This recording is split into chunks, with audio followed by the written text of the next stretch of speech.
What's going on, everybody? Ratchet Wrench is back for another quick little update video. That's the least you guys deserve because I just looked and tomorrow will be 3 months since we posted the last Turbo 2 valve video, which is wild. It's been quite a journey, really difficult one, to tell you the truth. And in this video, I'm just going to kind of explain what I've been going through and why we haven't been posting updates and videos really, because it's been quite a difficult process. I apologize for the bell and motorcycles. It is a Sunday here. It tends to be pretty busy at the gas station, so I'm going to try and talk pretty loud, but I figured I'd give you guys an update. You deserve that at a minimum. Alright, so before we get into explaining what the hell happened and why this thing has been off the channel for so long, since July, I do want to say stick around to the end of the video because I will most likely be starting it. It sounds freaking phenomenal, so definitely stick around till the end, and then I'll explain what the next steps are for the car. It's pretty much ready to go, just like one or two very, very minor things. So without further ado, let's get into it. So if you guys haven't watched the last 2-valve video, definitely check that out. Drew flew out from Ohio. It was July 4th weekend. We absolutely killed it. We got so much done. It was a huge undertaking, so Drew, once again, I thank you a lot, but thank you, man. I couldn't have done it without you. Definitely check that video out. It's really cool. But when he left, we basically were like halfway done the fuel system. We had everything we needed, I just needed to execute it. So in theory, it wasn't really that hard, but that's been my favorite phrase the past couple months, in theory, because almost always something went wrong. So I'll show you what we got. Let's turn the light on here. Here it is. I think I posted on our Instagram, finished product of the fuel system. So we have these beautiful blue powder-coated rails by Logan. Absolutely killed it. They kind of look like purple in some lighting. This is the 4 Innovations L4 fuel system. It's capable of, I believe, like 1,200 or 1,400 horsepower, which is wild. Full return system. So as you can see, try and get back here. I'll show you in a second. We routed the lines up through the wheel well. They come up here. That one ties into the back of the rail right there. And the fuel's going to flow through there and then return through that steel braided line back here where we mounted the fuel pressure regulator. And then on the other side, same deal. I routed the line back there to the back of the rail. It's going to come through the rail, through the steel braided line. And then this is the Aeromotive pressure sensor. So we have that hooked up. So it's a real short line back to the regulator. Right there, super sleek looking, kind of tucked out of the way, but you can still access it and everything, which is awesome. Drew designed that one for us. So it looks really good in my opinion, but when we were doing all this, I guess I forgot to tighten one of those completely. So fuel shot everywhere here. You can kind of see behind the catch can here, kind of wrecked the paint a little bit, that's fine. So we had to obviously tighten those fittings up, and then there was another fitting, I'll show you in a second, below the car at the Y block that leaked. We lost a lot of fuel, but at least we knew where the leaks were, and I believe those were the only 2 leaks actually. So not terrible, could have been worse, but obviously kind of sucks to wreck the paint over there. So yeah, I can actually show you the whole fuel system since we got our handy dandy new lift here. So let's get the car up.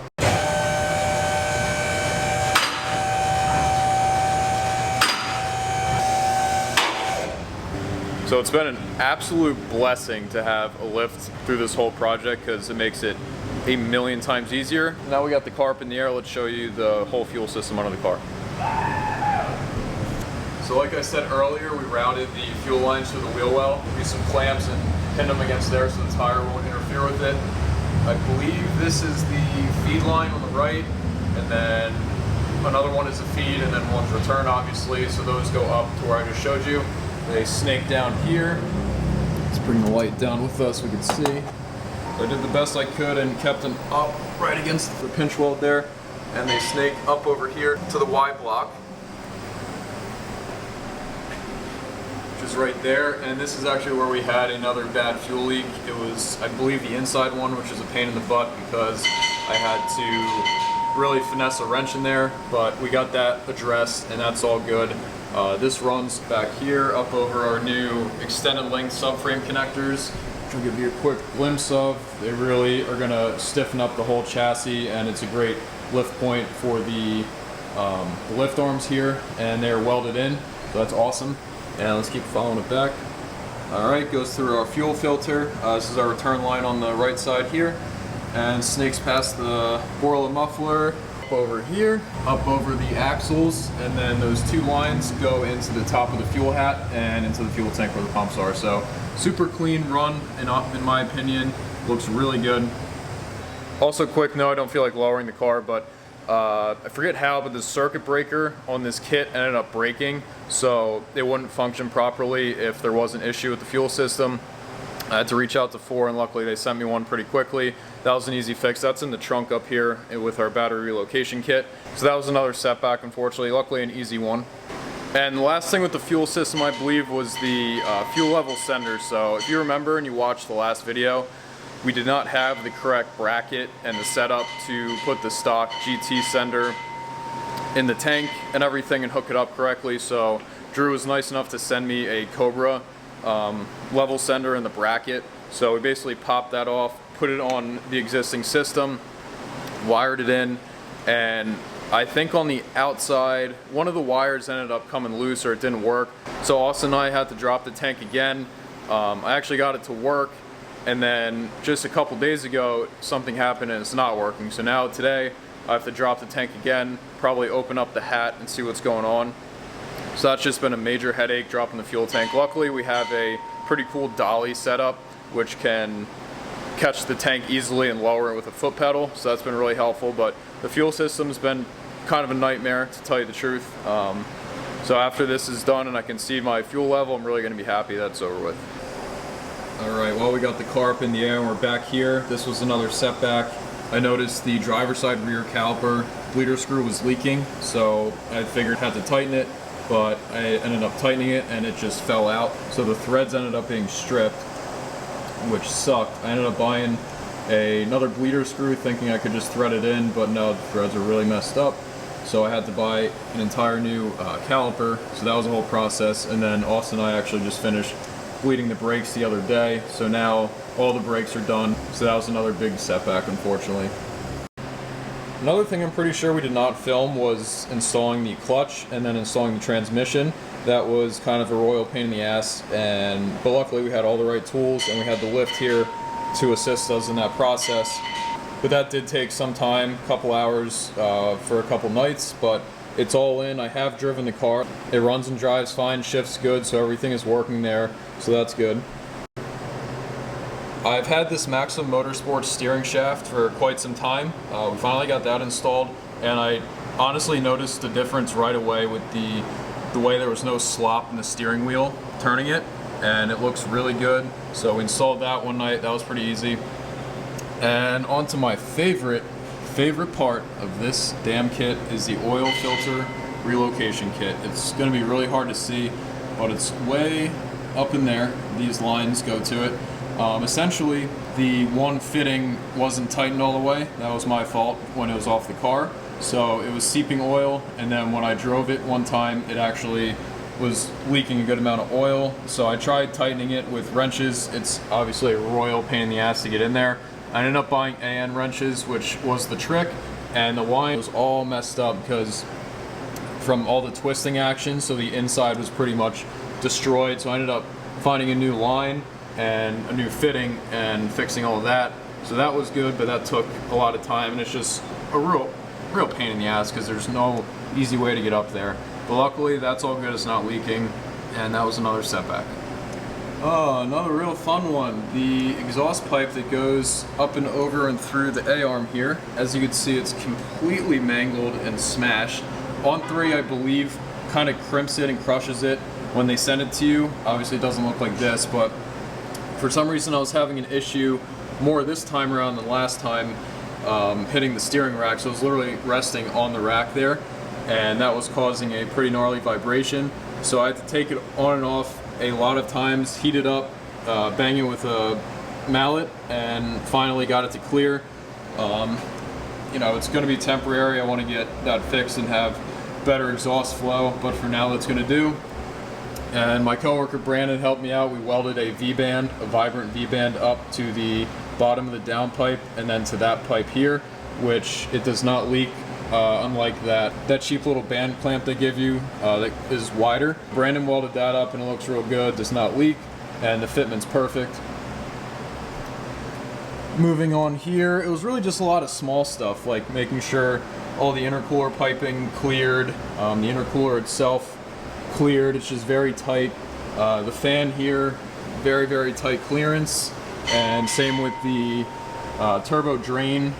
We got that there. Very tight fitment all around. Had to use some zip ties and get creative with it. So that was a lot of fine tuning and a lot of time thinking of how to route that correctly. All right, back up here. As you can see, shiny new connection. Actually, that on the old fan, the resistor ballast broke, so I had to buy a whole new fan assembly. Luckily, got a pretty good deal online, but we got a whole new fan, so that functions and works properly. Really difficult to get in. As you guys know, you have to tilt the radiator forward, which we did, but still a really tight fit. And yeah, we got that in. As you can see, VS Racing turbo. We got a new turbo. The On3 Performance one took a shit, which I'm not surprised about because most likely a piece of metal from the piston ringland failure flew through there at one time. So I'm actually in the process of disassembling that, and I'm going to see what the carnage is inside once I get it open. But this turbo, I believe I posted on Instagram. It's a little better fitment because the compressor side is much smaller, and also it just looks way cooler. The exhaust housing side is about the same as the On3 one, but this turbo is good for, I think, 800 or 850 horsepower to the crank, which is wild, and it actually sounds really, really good. So like I said, I'm going to start this up for you guys at the end of the video, and you can actually hear it kind of whistling versus the On3 one never really whistled. So I'm super excited to get this thing under boost and see what it produces numbers-wise on the dyno and on the street. But that was another big setback. Had to order the new turbo, wait for that, install it, yada yada yada. And over here, as you can see, I think I made a post about this too. We got a Motion Raceworks oil catch can, and I got pretty creative with the lines. I snuck them through the wheel well, and then they pop out way in the back, and one goes to that valve cover, the other one goes to that valve cover. Get to that in a second. So this thing was a pretty penny, but obviously it's Motion Raceworks. It's really good quality, billet material, good AM lines, good fittings, everything like that. So onto this fitting over here. If you don't know, there's two very, very small tabs in the actual valve cover, and the fitting itself, I'll get it in a second here. This is the fitting from the Motion Raceworks kit, but as you can kind of see, it's a little difficult. It's got those spiral slide slots that lock into place, and there's minuscule tabs in the valve cover, and if you over tighten them, it will snap and it won't stay in. And sure enough, on this side, that's exactly what happened, but that's my fault for over tightening it. But as you can see, we did a tap and die set thread for 1/2 inch MPT, and I just got that fitting in from an online order. So over here, so right here we got our 1/2 inch MPT to -10 fitting. So we're just going to thread that right in there, and fingers crossed that goes smoothly, threads in good, and then we can put the intake pipe back on and be done with that mess. And I believe one of the last things I can recall that I had to do here was hook up this hob switch to our vacuum distribution block.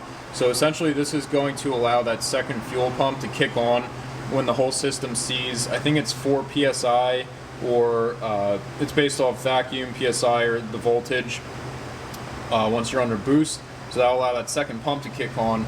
And I had to wire that under the entire car and to the trunk here. Here's our nice clean trunk, and we routed it to the 4 block here. Let me see if I can get this up for you guys.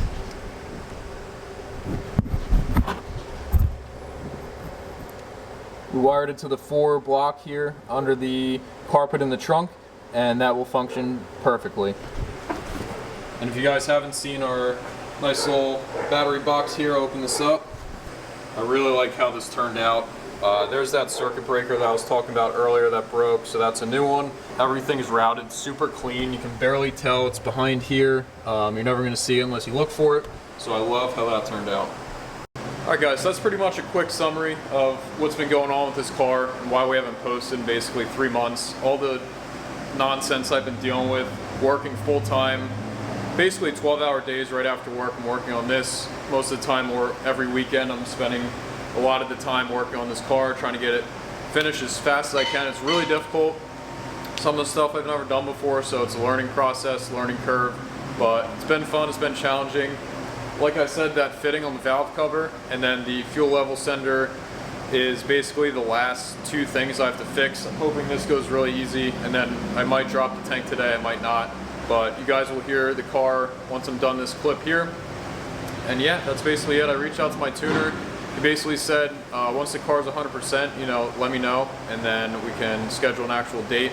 So once these two things are done, she's ready to go, and I cannot freaking wait. I know you guys can't, and it's just been a long journey, so yeah, let me get these done, and then let's hear it.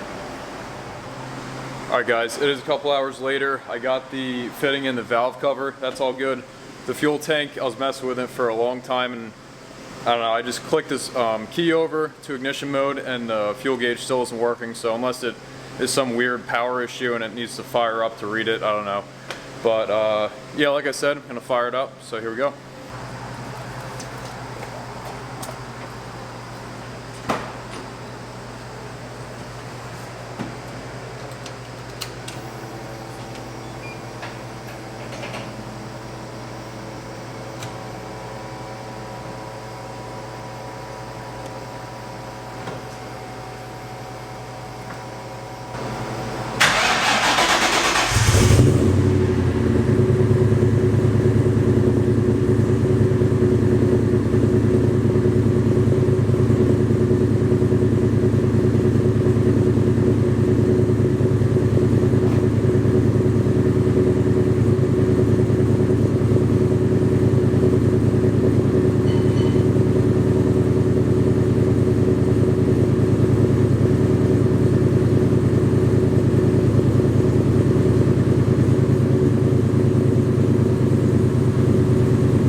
That's a wrap for tonight's video, guys.